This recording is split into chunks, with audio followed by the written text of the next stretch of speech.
Hello and welcome to KSP Contracting episode 7. I have no idea yet what we're going to do today, but let's have a look at the tracking station and forward time up until our first launch possibility, which will be at day 180. We're at 164 at the moment, so we have some time yet to go.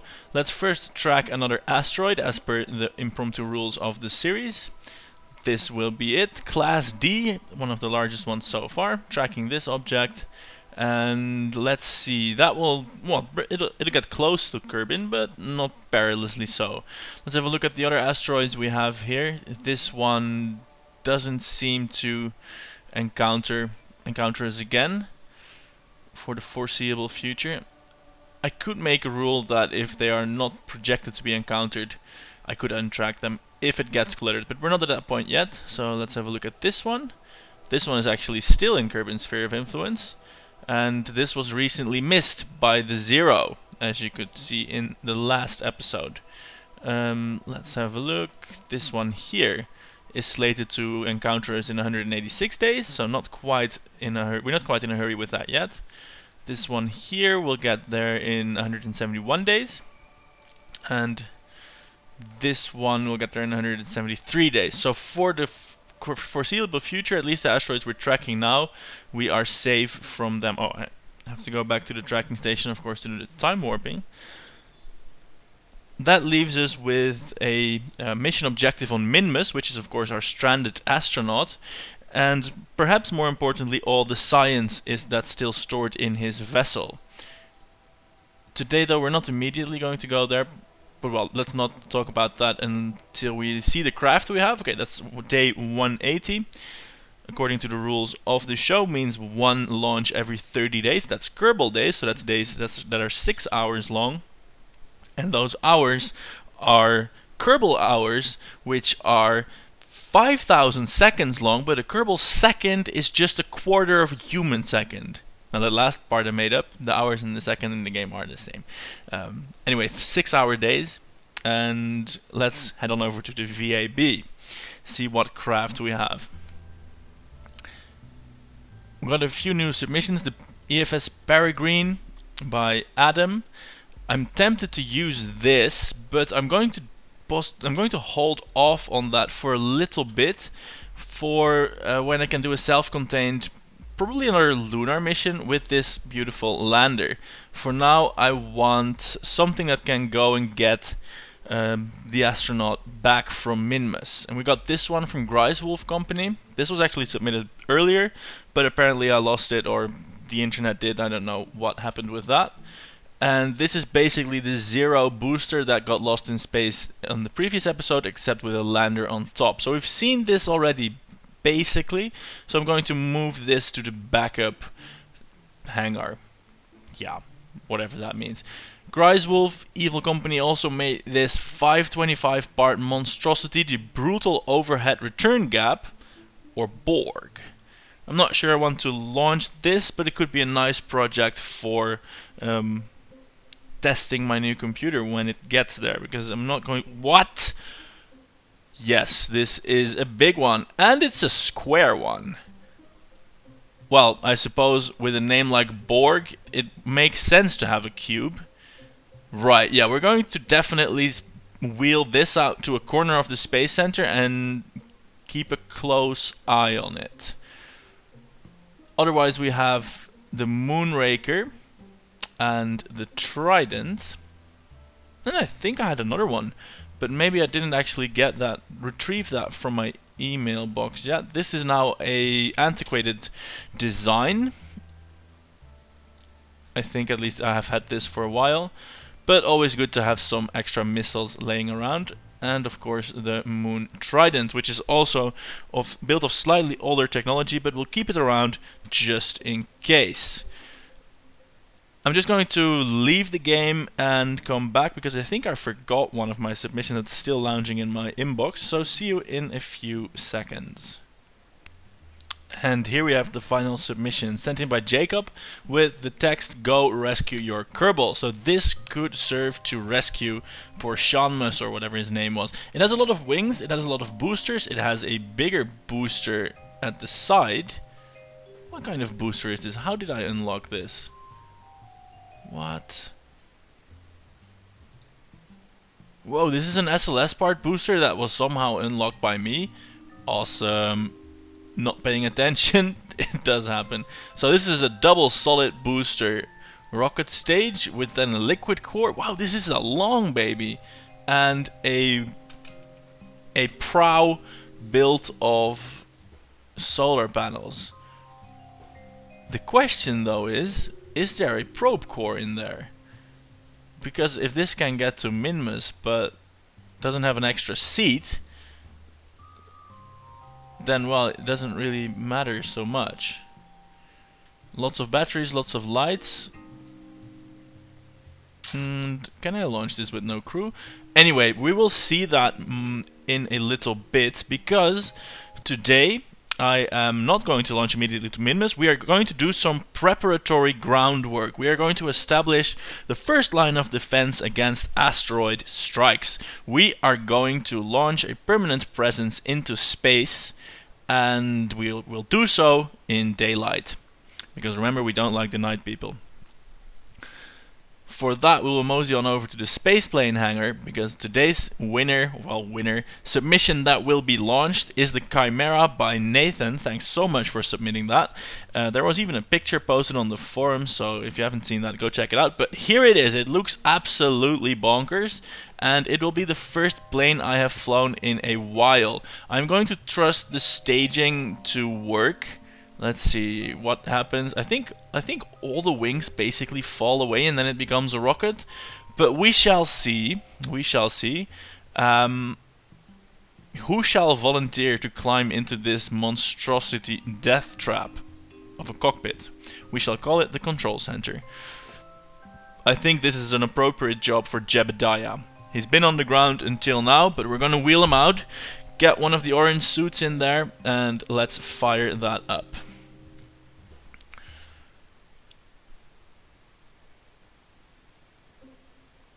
Let's go. Let's do this. I'm estimating his chances of survival at a optimistic 25%. Because as before, there it is. I'm just like Jebediah, just crawling into the cockpit, firing it up with pretty much no idea what I'm doing. So, oh great, the UI is still huge from the asteroid intercept mission. Oh well, I'll probably sometime remember to fix that. Here's Jebediah, his huge face there. Hey, you can do science from the runway, of course. So let's do that. Crew report from the runway. Transmit. I'm not going to try an EVA report though, because he's obviously busy. It is a good-looking craft with all kinds of angles and things. So firing up the engines. Oh, they're at half fuel, so they don't carry unnecessary weight, I suppose. I'm not even going to try to figure out where everything is. Full throttle, and I'm going to pull back on the stick when we get some speed going. Now. Ooh, we're going up. We are going up. Wonderful. Retract the landing gear. And I want to make a turn because we are going for a polar orbit, because this will be an asteroid redirect standby mission. And I figure most asteroids will be in a coplanar orbit with Kerbin, so they will either pass counterclockwise or clockwise. So a polar orbit will be wrong always, but it will only be half an orbit removed from the actual inclination of the asteroid. So that we will only need about 1,000 meters per second to match planes with it, instead of possibly 2,000 to 4,000. That's my reasoning. I hope it's valid, and now it's just flying a plane up into space. How hard can it be? Well, we'll find out momentarily, I'm sure. It had lots of lights, he said, so let's whoa! Yes, we will save the neon glow for when we're in space, because they are... Maybe we should have done a night launch anyway. But hey, it's daylight, we don't need that here. Lots of lights, awesome. Nathan did tell me that you can change the colors by tweaking them in the VAB or the SPH for this, I suppose. And that's awesome, I had no idea that function existed. So, we are in a pretty stable climb, this is all looking good. And that gives me the opportunity to talk to you about the movie I saw yesterday, which is the film Noah. And I went into the cinema expecting, like, I don't know, a light-hearted take on the biblical stories, so lots of special effects, water, strife, and I don't know, conquest. Maybe not conquest, but typical Hollywood stuff. And I really cannot decide whether or not I liked it. And by the way, there are spoilers here, I suppose, although the story is fairly well known. So if you don't know the story and want to see the movie and find out for yourself what happens, maybe mute the sound for a bit. I promise that once we're in space, everything is safe for not spoiling anything. Anyway, the film is about Noah that builds his ark and saves the innocent, and I was expecting a modern take on the old story, but it was pretty old style, I dare say. And the reason I don't know whether I like or hate it is because I was basically pretty, not disgusted, that's too strong a word, but fairly taken aback by the implicated morals of the story, because in the middle we get like a 20-minute scene where Noah and some band of fallen angels, like basically golems, defend the ark from the wicked men of Cain. The problem is that just before this happens, like the guy, the leader of the Cainites, gives a big speech going about how they basically don't want to be ruled by an invisible, not present creator. They want to fight for their way of life and their survival and their freedom, and they won't stop at anything to do this.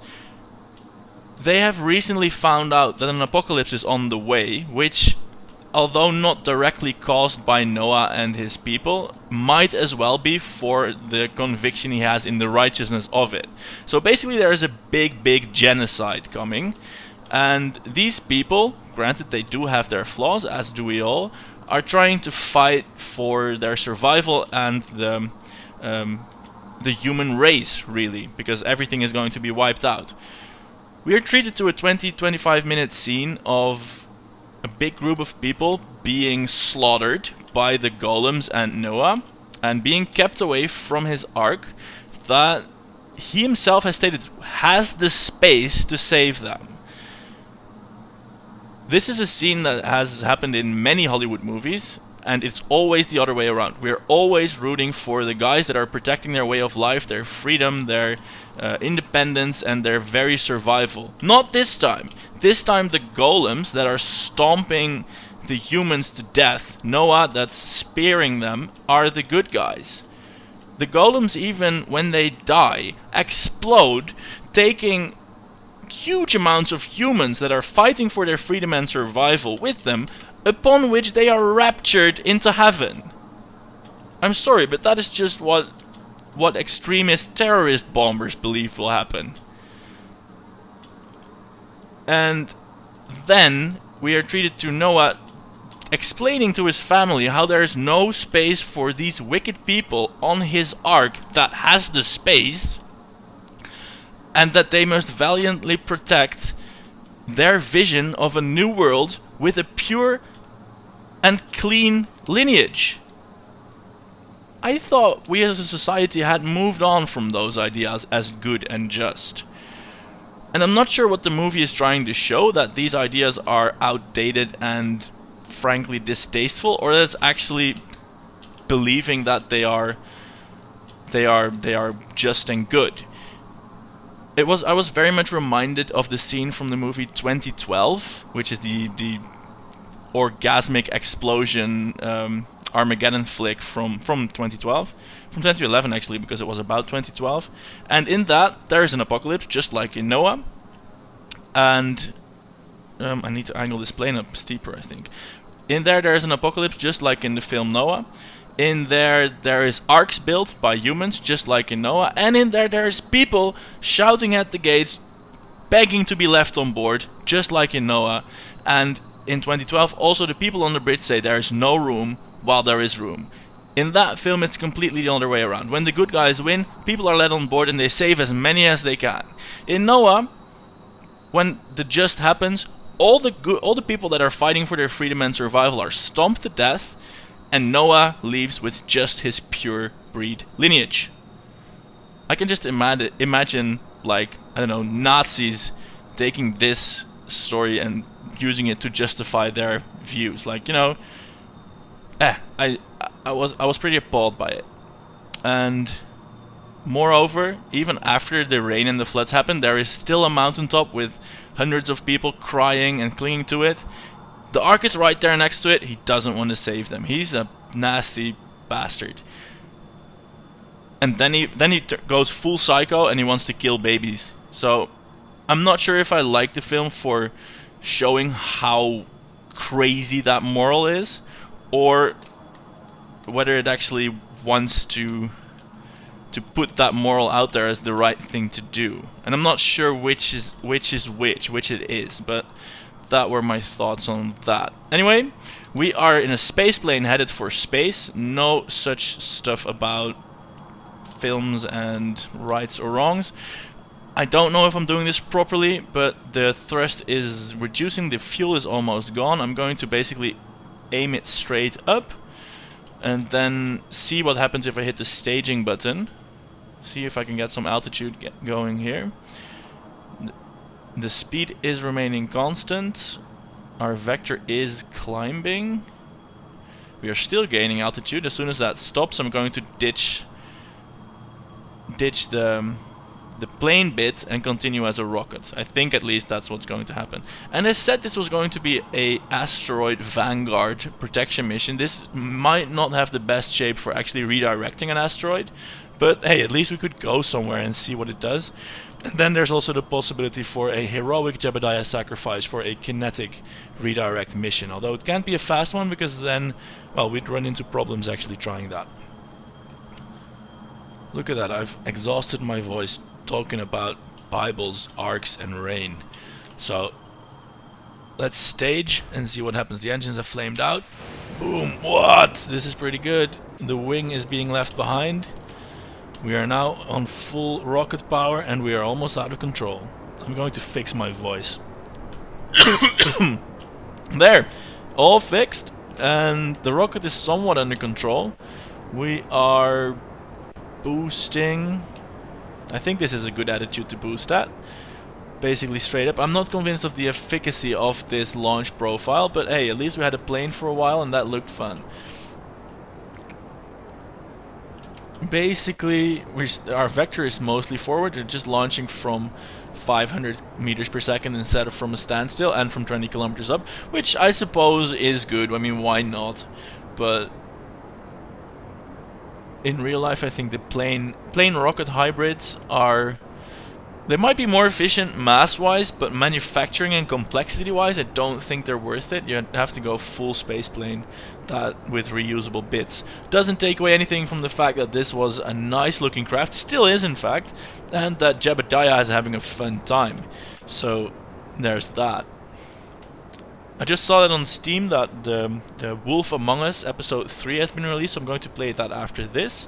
So this will be the, well, I'm not sure you're going to notice any lack of episodes because I just uploaded number 6. This one, number 7, will hit later today, possibly tomorrow morning.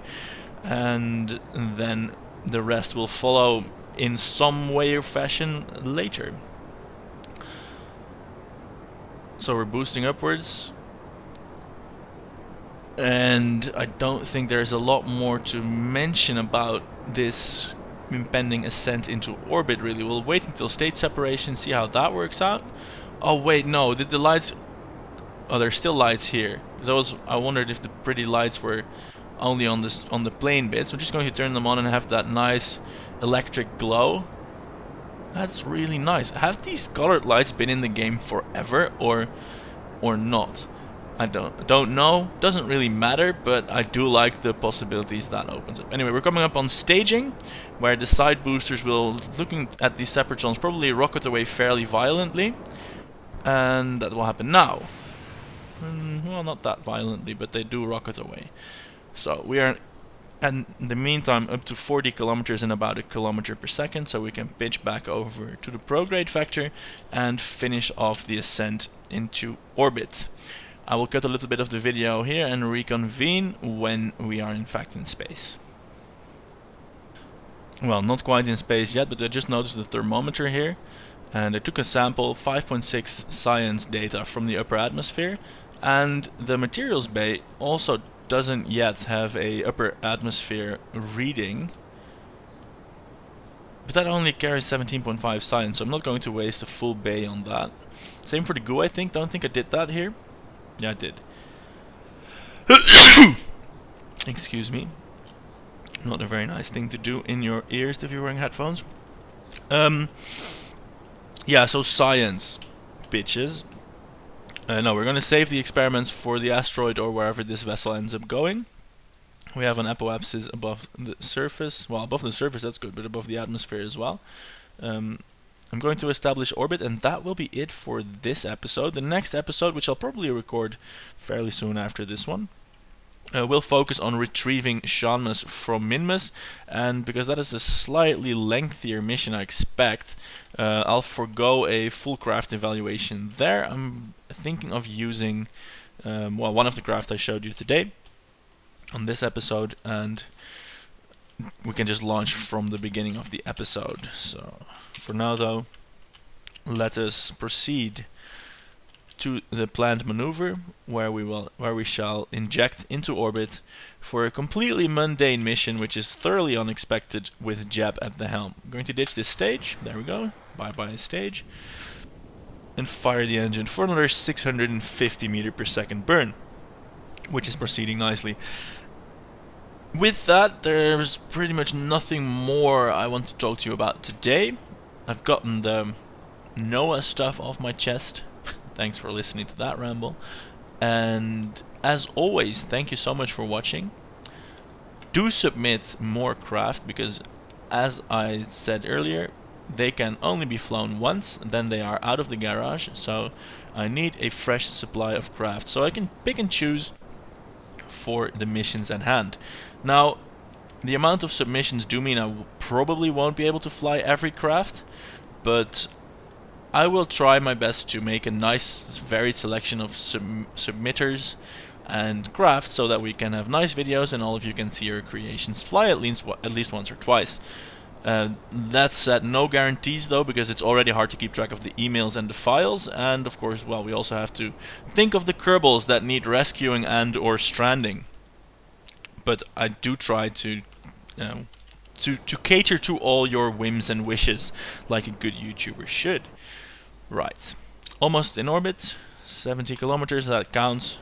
And here we are, we have a vessel, basic orbital capability, fuel, science, solar panels, colored lights, a cockpit, and of course Jebediah, the man, ready to intercept asteroids so that we don't have to wait for a launch window if one pops up close to home. With that, a quick save and a hop back to the Space Center. No new science for this node. No new science node for this episode. And check back for the next one. One last time, thanks for watching. Submit your craft. Thanks a lot for doing so if you already have. And I'll see you next time.